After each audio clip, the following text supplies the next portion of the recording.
What is up? Welcome back to TCG Talk. In this one, we're going to talk about why Pokemon needs to serialize cards. Hot take, I know. But I personally think that serialized cards would take this hobby to another stratosphere. And I'll give you 3 reasons why. So, Pokemon, a trading card game with little monsters, pocket monsters that can be pocketed with inside Pokeballs. This trading card game has exploded in popularity. And the market in general is just a lot more present in everyone's lives. Everybody knows somebody who is buying and collecting Pokemon cards right now. I guarantee you there's like a 1 to 2, maybe a 3 or 4 degree separation between you and someone who's collecting Pokemon cards. And that presents a huge problem to the Pokemon Company. For one, demand. Demand is sky high. And they can't keep product on the shelves, which means distributors and all these middlemen that stock these Pokemon cards to then sell it out to these retail stores are upcharging because they can't keep things in stock.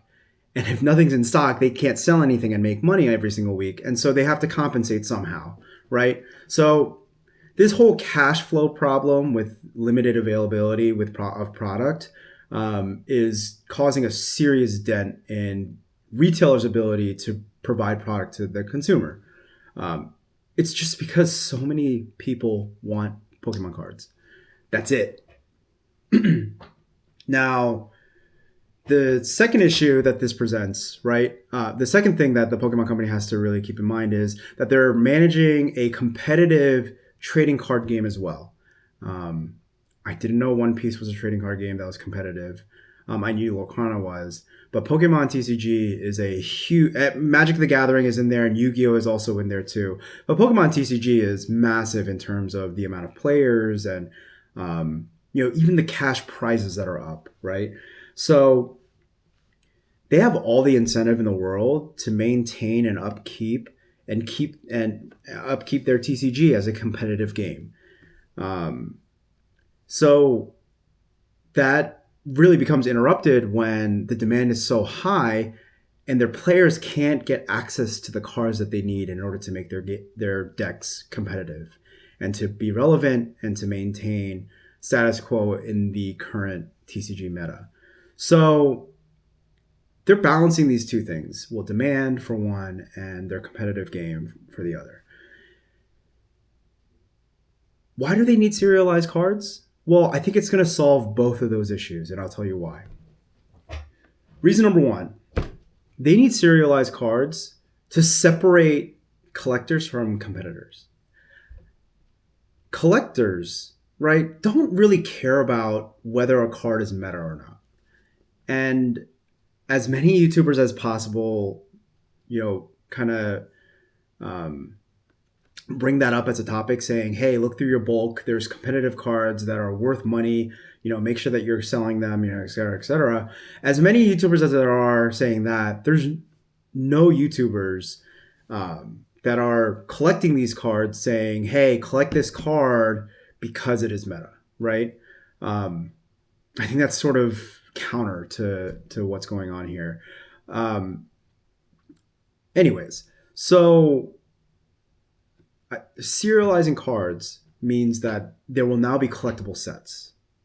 And I think that's the other key thing here to note is that if you introduce serialized cards, you won't do it into your competitive, card expansion sets.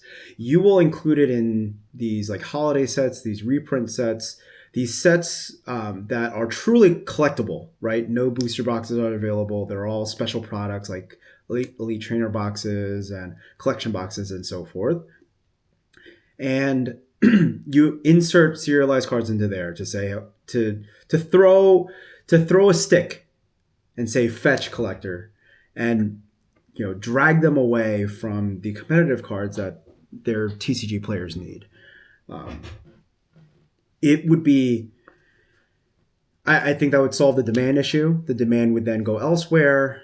your TCG players would get the cards that they need, and you sort of maintain two lanes when it comes to printing your cards. Um, Reason number two for serialized cards um, is the Pokemon Company doesn't need to serialize cards, but it would be a way to um, further separate, the fanatical collectors and the value seekers and the true collectors, right? Um, what I mean by true collector is somebody who is just in it just to get all the cards in the set, to have all the artwork, to be able to look at it through binders, et cetera, et cetera. No, now you can push, the absolute fanatical collectors who love grading cards and have them focus on these serial cards, and kind of push these unlimited cards aside. Great example of this: base set. There's three variations of base set. If in case you didn't know, there's the first edition shadowless base set. There's just first edition base set, and then there's unlimited base set. So Pokemon has done this before, where they've split up collectible sets from their main competitive sets, right? So in that first edition set, let's say Pokemon said, okay, there are 50 reverse Charizard holographic hits, and they're numbered to 50, right? That would push the hunt for collectors to that first edition base set. And you could track the progress of the pulls. If people report them in, if they pull a serialized, first edition Charizard reverse holo, give them a parallel or something that will be unique to that serialized card. Don't just stamp a number on it like you do with the Pokemon Center promos. But if you do that, it'll further delineate between just the regular standard collector who's like, I don't really care, I just want to collect this collectible set. The serialized ones, yeah, it'd be nice, it'd be really cool if I opened it, but I'm just plenty happy just opening up the set and collecting all the artwork. From those extremely fanatical, money-driven, value-driven people. And I think you would see the overall market kind of react to that and say, okay, well, I think the most valuable thing now isn't this 19,000 population PSA 10 card. I think now it's going to transition over to, okay, how many out of those 50 serialized cards hit a PSA 10? And that would blow any of the value of the current market cards out of the water. And this is what I mean by further delineating the collectors, from the investors, from the fanatical collectors, as I've been calling them this whole time, because I couldn't think of investors. So I think that's reason number two. Reason number three is I just think Pokemon needs to do something different. And I think they're going to do something different because they're looking at sports cards. I know this is crazy, and I know this is a crazy conspiracy, but think about this. There are now multiple, quote unquote, parallels of a single card within a set. Look at Ascended Heroes. There is not just a common card, but there are two reverse holographic versions of that common card. There's a standard Pokeball one, and then like a typing reverse holo.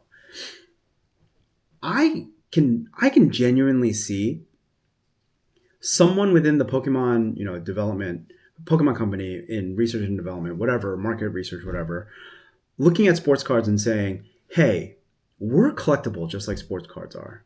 How can we look like that? Parallels are one to introduce. I think we can introduce parallel and serialized cards. And I think they can further parallel and serialize cards by saying, okay, well, let's take this SIR and serialize it to 500. And then let's take a special edition version of this SIR and further serialize it. Take different card stock, maybe make it a little bit thicker. Obviously that introduces a whole nother, factor of scamming and all of that. But, I think that'll be the next step. I mean, Magic the Gathering already did this with their golden chocobos, right? From the Final Fantasy set that they released. And it was a huge hit, and the value of those things skyrocketed, and the products were out of stock. It was impossible to find collector boxes of Final Fantasy. No, like, this is the next step in development for TCGs. They're not just a competitive game anymore, they are collectible. And the sooner that these companies realize that they're collectible and start building out product lines for their collectors um, and for their competitive players, the better. I mean, Magic the Gathering already has the Secret Lair versions of their cards, which is like a more collectible version of Magic the Gathering, and they do that for every single set.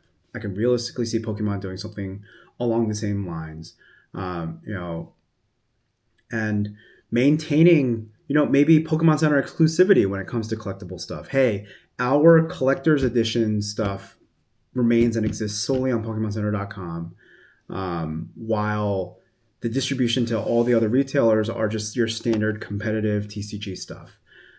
I could really see Pokemon doing that. And if you don't see it quite yet, maybe the news this week will be exactly that.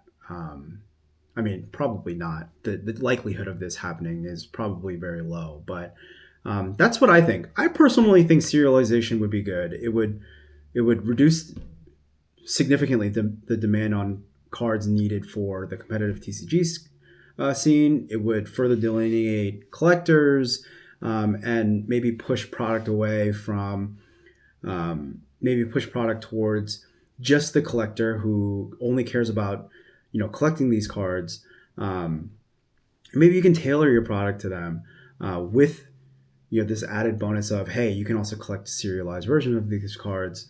And honestly, you know, it would be a nice little switch up from what they've been doing up until now. So yeah, that's it for me. That's it on this one. Let me know what you think. I appreciate you watching. Comment down below. Are you looking forward? What other news are you looking forward to in this 30th anniversary? There's rumors flying around about a Heart Gold, Soul Silver release for Switch.